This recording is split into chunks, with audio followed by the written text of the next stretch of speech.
Operation successful করে শিরিন আর শিরিনের মাকে উচিত শিক্ষা দিল পারুল। হ্যাঁ বন্ধুরা, এমনটাই দেখা যাবে। তাই সম্পূর্ণ জানতে ভিডিওটিতে লাইক দিয়ে চ্যানেলটি সাবস্ক্রাইব করে দেখতে থাকুন। গল্পের শুরুতে দেখা যাবে দাদুকে গাড়ি ধাক্কা দিয়ে চলে যায়। তারপরে পারুল চিৎকার করে ওঠে দাদু বলে, আর ছুটে আসে দাদুর কাছে। তখন দাদুকে ধরে দেখে অনেক ব্লাড বের হচ্ছে। আশেপাশের সকল মানুষ চলে আসে। তখন পারুল বলে, প্লিজ একটা অ্যাম্বুলেন্সের ব্যবস্থা করুন, অ্যাম্বুলেন্সের ব্যবস্থা করুন দাদু, চোখ খুলুন, চোখ খুলুন। কিন্তু আশুতোষ বসু কিছুই বলে না। তারপরে পারুল দাদুর পকেট থেকে মোবাইলটা বের করে রায়ানকে ফোন করে। ওইদিকে রায়ান বসে আছে চায়ের জন্য। তখনই দাদুর ফোন দেখেই রায়ান বলে, দাদু আবার ফোন করলো কেন? তখন ফোনটা রিসিভ করতেই বলে, দাদু বলো। তখনই পারুল বলে, রায়ান দাদুর অ্যাক্সিডেন্ট হয়েছে। তখন তো রায়ান চিৎকার করে ওঠে।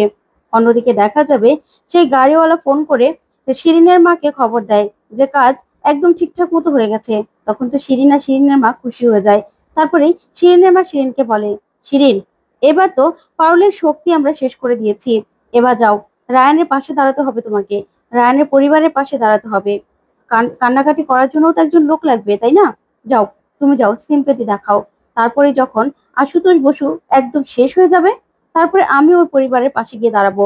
যেভাবে যেভাবে তোমার বাবাকে আমি নিজের করে নিয়েছিলাম, ঠিক তেমন ভাবেই তুমিও রায়ানকে নিজের করে নাও।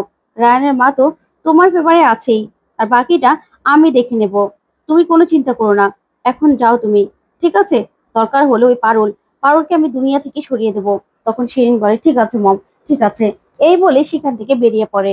ওইদিকে দেখা যাবে পারুল আর রায়ান মিলে দাদুকে হসপিটালে নিয়ে এসেছে। তখনই পারুল আর রায়ান দৌড়ে আসে ডক্টরের কাছে, যে দাদুর কি অবস্থা। তখন বাড়ি থেকে সবাই চলে আসে। আর ঠাম্মি চিৎকার চেঁচামেচি করে কাঁদতে থাকে আর বলে, পারুল, তো দাদুর কি অবস্থা? ওই মানুষটা বেঁচে না থাকলে যে আমিও মরে যাব। কি অবস্থা, কি হলো, কি হলো, কি করে হলো এসব? বল, আমাকে বল। তখন পারুল বলে, ঠাম্মি তুমি চিন্তা করো না, দাদু ঠিক হয়ে যাবে। আসলে একটা গাড়ি মনে হয় ব্রেক ফেল করেছিল। গাড়ি এসে জোরে দাদুকে ধাক্কা দিয়েছে, তো মাথায় আঘাত পেয়েছে, অনেক ব্লাড লস হয়েছে। এখন ডক্টর কিচ্ছু বলছে না। তখন দাদু খুব কান্নাকাটি শুরু করে, আর সেখানে থাকা সবাই কাঁদতে থাকে। তখন রায়ন বলে, কোথা থেকে যে কি হয়ে গেল কিছু বুঝতে পারছি না, কিচ্ছু বুঝতে পারছি না আমরা। তখন পারুলও কাঁদতে থাকে। তারপরে দেখা যাবে সেখানে শিরিন আসে।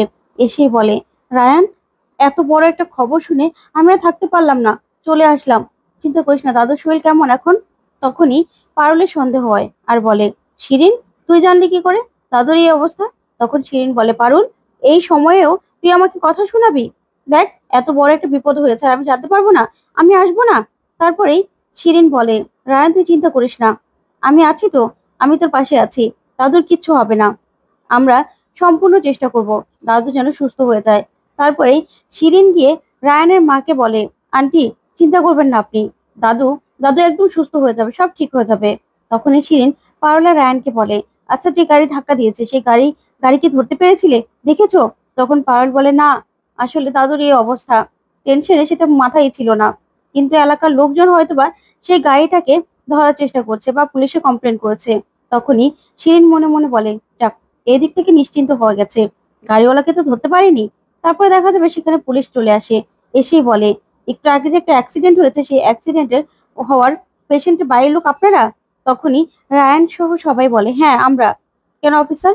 তখনই অফিসার বলে, দেখুন, আসলে এটা একটা অ্যাক্সিডেন্ট, ওই গাড়িটা ব্রেক ফেল করেছিল, তার জন্যই এই অ্যাক্সিডেন্ট হয়ে গেছে। গাড়ির ড্রাইভারকে আমরা অ্যারেস্ট করেছি, গাড়িটাকেও আমরা সিল করে নিয়েছি। তখনই পারুল রেগে যায় আর বলে, কেন কেন আপনারা এই কাজটা আগে করতে পারলেন না? এরকম একটা গাড়ি রাস্তায় বেরোলো কি করে? দাদুর এই অবস্থা, ক্ষতিটা এখন আমাদের হয়েছে।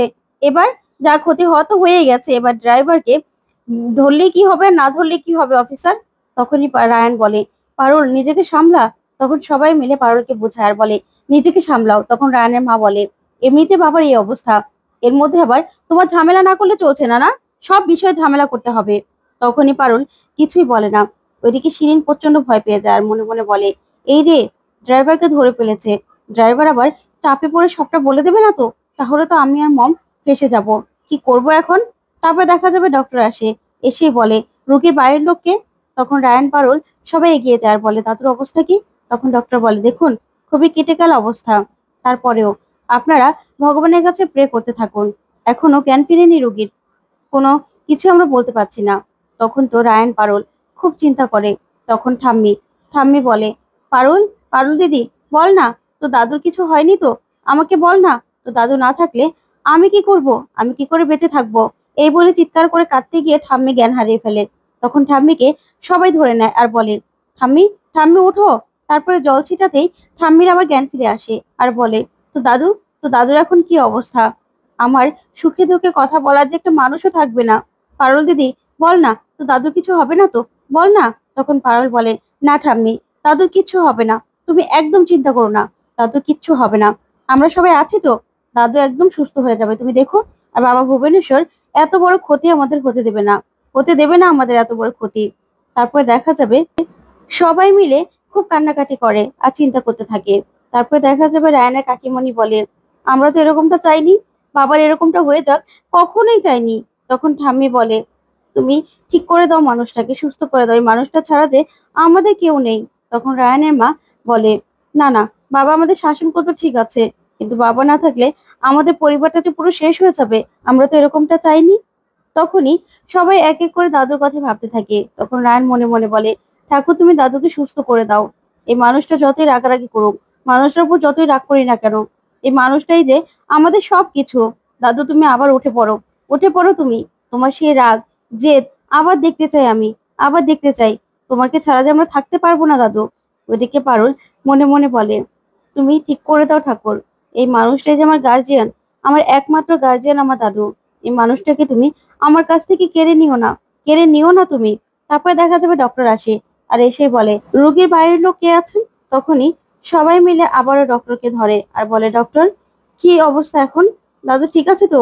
তখনই ডক্টর বলে, দেখুন, রোগীর অবস্থা খুবই ক্রিটিক্যাল, আর গাড়ি ধাক্কা দেওয়ার ফলে ব্রেনটে খুবই খারাপ অবস্থা হয়েছে, দুই জায়গায় ড্যামেজ হয়ে গেছে, সেটা অপারেশন করতে হবে। কিন্তু ওনার যে বয়স, এই বয়সে অপারেশন করতে গেলে খুবই সমস্যা হবে। তাই এই দেশের সবচেয়ে বড় নিউরো সার্জন, তাদেরকে আমরা খবর দিয়েছি, তারা আসছে, এই অপারেশনটা তারাই করবে, আপনারা চিন্তা করবেন না। তারপরে দেখা যাবে ঠাম্মি কাঁদতে থাকে আর বলে, পারুল দিদি, আমার কাছ থেকে কিছু লুকোচ্ছিস না তো? বল না, তো দাদু ঠিক হয়ে যাবে তো? তখন পারুল বলে, হ্যাঁ ঠাম্মি, যারা অপারেশন করবে দাদুর, তারা অনেক বড় ডক্টর, তারা ঠিক পারবে, দাদুকে ঠিক সুস্থ করে তুলতে পারবে, তুমি একদম চিন্তা করো না। ঠিক তখনই দেখা যাবে ডক্টররা চলে আসে। তখন পারুল বলে, ওই তো ডক্টররা চলে এসেছে। তখন ডক্টরের কাছে ঠাম্মি হাত জোড় করে বলে, আমার স্বামী আমার কাছে শেষ সম্বল, তোমরা আমার স্বামীকে সুস্থ করে দাও, সুস্থ করে দাও। তখন পারুল বলে, হ্যাঁ ডক্টর বাবু, আপনি আমার দাদুকে সুস্থ করে দিন, নিজে বাবার মতো মনে করে আমার দাদুর অপারেশনটা করবেন।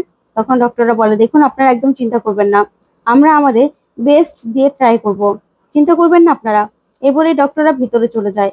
তারপরে পারুল ঠাম্মিকে বলে, ঠাম্মি তুমি একদম চিন্তা করো না, চলো, ঠাকুরকে ডাকতে বলেছে তো, চলো আমরা সেখানেই যাই। তখন সবাই মিলে সেখান থেকে চলে যায়। তারপরে দেখা যাবে শিরিন, শিরিন ওর মাকে ফোন করে বলে, মা, এখানে আশুতোষ বসুর অপারেশন করা হচ্ছে, অপারেশনের জন্য বেস্ট নিউরো সার্জনদের আনা হয়েছে, তারা কিন্তু 90% পজিটিভ, তাই যদি সুস্থ হয়ে যায়। তখন শিরিনের মা বলে, না, আমাদের এত কাঠখড় পুড়িয়ে যে অবস্থা আমরা করেছি, সেটা কিছুতেই সুস্থ হতে পারে না, আশুতোষ বসু কিছুতেই সুস্থ হবে না, আমি সব ব্যবস্থা করছি, এই অপারেশনটা যদি না হয়, তাহলে তাহলে তো সুস্থ হওয়ার কোনো চান্সই নেই, আমি ব্যবস্থা করছি, তুই চিন্তা করিস না, তুমি চিন্তা করো না বেবি। তখন এই বলে ফোনটা রেখে দেয় শিরিনের মা। তারপরে শিরিনের মা লোক পাঠায় যাতে অপারেশনটা আটকানো যায়। কিন্তু পারুল আর রায়ান মিলে একজুট হয়ে দাদুর অপারেশনটা সাকসেসফুল করে। তো বন্ধুরা, আজকের আপডেটটা তোমাদের কাছে কেমন লাগলো অবশ্যই কমেন্ট করে জানাতে ভুলবে না। আর পরবর্তী আপডেট পেতে অবশ্যই চ্যানেলটি সাবস্ক্রাইব করবে। ধন্যবাদ।